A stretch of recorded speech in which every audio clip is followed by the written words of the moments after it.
17. The policeman looked at me for a while without speaking. Then he said, I am arresting you for assaulting a police officer. This made me feel a lot calmer, because it is what policemen say on television and in films. Then he said, I strongly advise you to get into the back of the police car, because if you try any of the monkey business again, you little shit, I will seriously lose my rag. Is that understood? I walked over to the police car, which was parked just outside the gate. He opened the back door and I got inside. He climbed into the driver's seat and made a call on his radio to the policewoman, who was still inside the house. He said, The little bugger just had a pop at me, Kate. Can you hang on with Mrs. S while I'm dropping him off at the station? I'll get Tony to swing by and pick you up. And she said, Sure, I'll catch you later. The policeman said, Okie dokie, and we drove off. The police car smelled of hot plastic and aftershave and takeaway chips. I watched the sky as we drove toward the town center.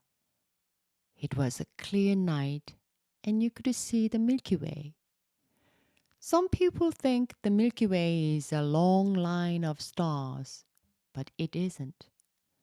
Our galaxy is a huge disk of stars millions of light years across, and the solar system is somewhere near the outside edge of the disk. When you look in direction A at 90 degrees to the disk, you don't see many stars. But when you look in direction B, you see lots more stars because you are looking into the main body of the galaxy. And because the galaxy is a disk, you see a stripe of stars. And then I thought about how for a long time scientists were puzzled by the fact that the sky is dark at night, even though there are billions of stars in the universe, and there must be stars in every direction you look, so that the sky should be full of starlight, because there is very little in the way to stop the light from reaching Earth.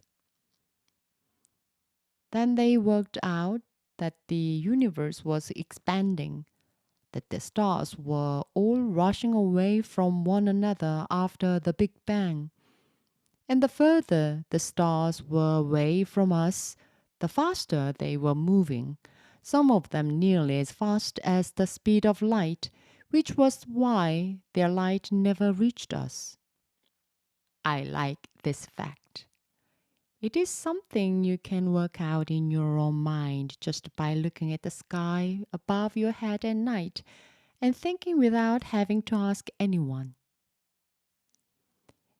And when the universe has finished expanding, all the stars will slow down like a ball that has been thrown into the air, and they will come to the halt.